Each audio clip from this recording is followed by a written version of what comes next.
समय था 1947 का और सरहद पर हलचलें तेज हो रही थी। हम अभी अभी आजादी हुए थे कि अचानक सीमा पर पाकिस्तान की तरफ से एक भयानक घटना को अंजाम दिया जा रहा था, जिसकी भनक भारतीय सेना को लग जाती है। समय था 3 नवंबर 1947 और जगह था कश्मीर घाटी। इस मुठभेड़ में भारत के एक जवान ने खूनी खेल खेला था और वो भी अकेले। भारत के इस वीर योद्धा ने अकेले ही, वो भी एक हाथ से ही, करीब 500 पाकिस्तानी घुसपैठियों को ऐसा जवाब दिया था कि पाकिस्तान आज भी भारत के इस सपूत का नाम सुनते ही सहम जाता है। इस जवान का आखिरी रेडियो संदेश भी अजीब सा था।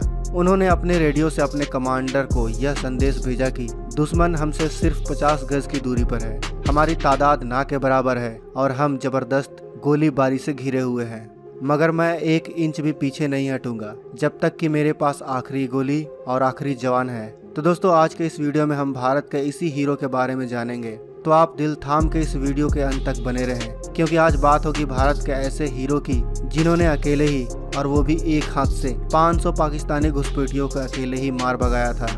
असल में कश्मीर घाटी का क्षेत्र था और पाकिस्तानी घुसपैठिए भारतीय सीमा में घुसते ही करीब श्रीनगर तक पहुंच चुके थे। पाकिस्तानी घुसपैठियों का एक ही लक्ष्य था कि वह किसी भी तरह कश्मीर घाटी को शेष भारत से अलग कर दें, क्योंकि आज़ादी के समय से ही कश्मीर को पाने के लिए पाकिस्तान ने रात दिन एक कर दिया था। अक्टूबर 1947 को पाकिस्तानी फौज भारतीय सीमा में घुसने के फिराक में थी और आखिरकार सुरंग के जरिए पाकिस्तानी फौज भारतीय सीमा में घुसने में कामयाब हो जाती है।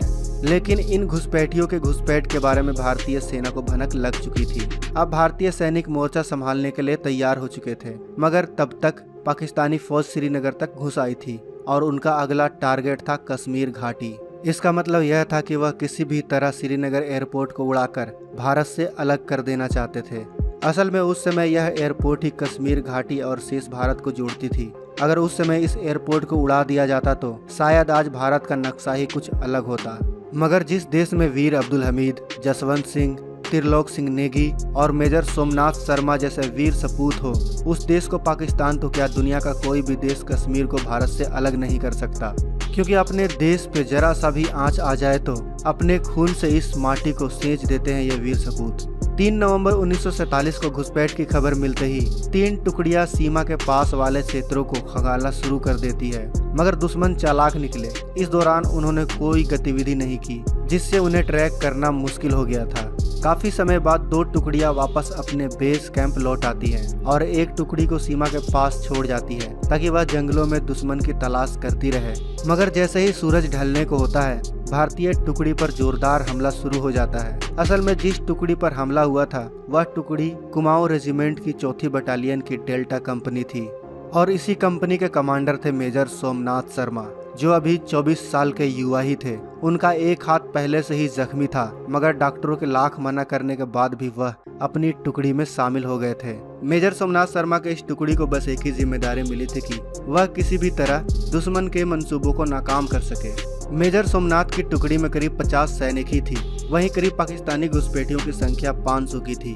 अब मेजर सोमनाथ का बस एक ही लक्ष्य था, वह ये था कि वह किसी भी तरह पाकिस्तानी घुसपैठियों को करीब 5 घंटों तक रोके रखें, ताकि शाम होने तक भारतीय आर्मी की दूसरी टुकड़ी भी पहुंच सके। वहीं दूसरी ओर पाकिस्तानी घुसपैठिए कई घातक हथियारों से लैस थे और वह भी भारी गोलीबारी के साथ बमबारी भी लगातार कर रहे थे। मगर भारत के ये सपूत भी पीछे कहाँ हटने वाले थे। मेजर सोमनाथ शर्मा के लीडरशिप में भारत के यह योद्धा पाकिस्तानी फौजियों से लोहा ले रहे थे। मेजर सोमनाथ बार बार अपने जवानों को मशीन गन से पाक फौजियों पर हमला करने का आदेश दे रहे थे, मगर इसी बीच पाकिस्तानी फौज की तरफ से दागी गई एक मोटार ठीक सोमनाथ शर्मा के पास आकर गिरता है और कुछ ही पलों में इस योद्धा के चीथड़े बिखर जाते हैं। दोस्तों, हाथ जख्मी होने के बाद भी मेजर सोमनाथ दुश्मन से लगातार लड़ रहे थे, मगर अब तो पूरे शरीर ने ही उनका साथ छोड़ दिया था। मगर भारत के एक योद्धा के शरीर ने उनका साथ छोड़ दिया तो क्या हुआ था, उनकी टुकड़ी के और भी योद्धाओं ने उनका साथ नहीं छोड़ा था। वो अभी भी पाकिस्तानी फौज का डटकर सामना कर रहे थे। जब पाकिस्तानी सेना ने अपने सैनिकों के लाशें गिनना शुरू किया तो वह हैरान रह गए। जहां एक तरफ 28 भारतीय सैनिक शहीद हुए थे, तो वहीं दूसरी ओर 300 पाकिस्तानी सैनिक इस लड़ाई में मारे गए थे। शहीद सैनिकों की लाशों में मेजर सोमनाथ की बॉडी पहचानना काफी मुश्किल हो गया था, क्योंकि उनके नजदीक बम फटने से उनको पहचानना मुश्किल हो रहा था। मगर एक सैनिक की जेब में आधी जली हुई गीता की किताब और उनके पिस्टल का खोल मिलने से उनको पहचान लिया गया। क्योंकि भारत का यह वीर अपने साथ गीता का किताब हमेशा रखता था। इस तरह से भारत का यह लाल कश्मीर घाटी में पाकिस्तानी फौजियों से लोहा लेते हुए शहीद हो गया और साथ ही बहादुरी की ऐसी कहानी लिख डाली जिसको सुनकर आज भी करोड़ों भारतीयों का सीना गर्व से चौड़ा हो जाता है। तो दोस्तों, भारत के इस योद्धा के लिए, इस रियल हीरो के लिए वीडियो को लाइक और शेयर करना तो बनता है। साथ ही कमेंट बॉक्स में आप बताएं कि आपको यह वीडियो कैसी लगी। मिलते हैं नेक्स्ट वीडियो में, तब तक आप अपना और अपनों का ख्याल रखें। जय हिंद, जय भारत। दोस्तों, अगर आपको ये वीडियो पसंद आए तो वीडियो को लाइक करें, सब्सक्राइब करें और इस घंटे को बजाय ऑल प्रेस करें हमारी वीडियो सबसे पहले देखने के लिए।